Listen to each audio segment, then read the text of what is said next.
Back on BTN Live, Dave Revsine along with Chuck Long and Gerry Dinardo. We've been talking a lot about the game between Wisconsin and Ohio State. Doug Lesmerises was on with us earlier to talk from the Ohio State point of view. Let's get a Wisconsin viewpoint now. Mike Lucas, who covers the Badgers for UWBadgers.com, joining us.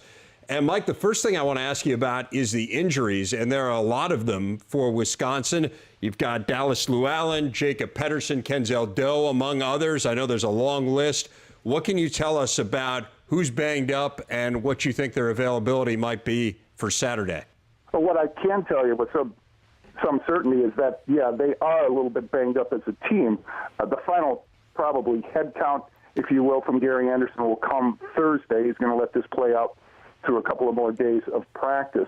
But if there is any silver lining in what happened to Wisconsin last weekend is that the players who were injured or out were injured early in the game, and so their backups got quite a few reps at game speed. But I'm trying to tell you guys that I don't think they'd use injuries as an excuse whatsoever, and that's just the way Gary Anderson operates.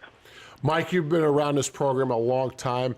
From a fan's perspective, what's different about this program under Gary Anderson compared to maybe Brett Bielema and Barry Alvarez? What's changed? Well, I think we're subtly, Gerry, seeing a change in philosophy.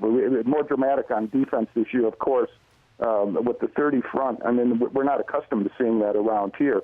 And the way they're recruiting for the 3-4, the types of outside linebackers that they feel they need in the program. So that's pretty drastic. On offense, Gary Anderson has made no secret about what he wants out of a quarterback, and he's recruiting accordingly. He wants someone who can pose a threat to a defense not only with his arm but with his feet. How does Chris Borland compare to all the great linebackers they've had at Wisconsin? Well, he'd have to be at the top of the list, and he's getting very close to being so numerically. I think he's got a chance to catch Pete Monty in career tackles. I think he's one of the more entertaining players I've certainly been around in all the time I've covered the Badgers. He's so versatile, and he's so athletic.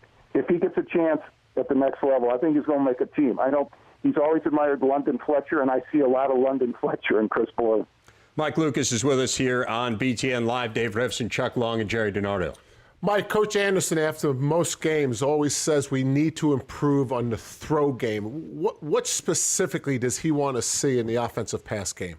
I think everybody here to this point has been a little bit frustrated with Joel Stave, number one, locking on to certain receivers, but more so not completing the deep ball. And the separation that we found between the two quarterbacks, Kurt Phillips and Stave, has always been Stave throws a better deep pass. He's much more efficient throwing the long ball, but that hasn't been the case so far this year, and that's been somewhat of a mystifying thing that the Badger coaching staff has been trying to figure out, because they need Stave to threaten the defense and stretch a defense with the long ball. But the fact of the matter is, if Wisconsin's going to have any chance of beating Ohio State on Saturday night, Stave's got to have an impact on the game throwing the football. To give that offense a little balance, because I think most people are aware how well Wisconsin's running it. They're not going to run it to the extent that they have against Ohio State's defense, I'm sure. But if they don't throw the ball better, it's going to be tough to beat an elite team. Mike, what matchup in this game concerns you the most from a Wisconsin point of view? Well, I just don't know if the secondary can hold up. I mean, watching how they struggled against Arizona State's offense, and I know what they do conceptually is different. I just don't know if they can make enough plays against that Ohio State throw game. And we saw an awfully good quarterback in Taylor Kelly. They're going to have to find a way to get some pressure on the quarterback with their front seven. And that unquestionably the strength of this team is the front seven, and was last year in the way they bottled up Braxton Miller here in Madison. Mike Lucas from UWBadgers.com. Always good to talk to you. Thanks a lot, Mike. Thanks, Dave. Talk to you later.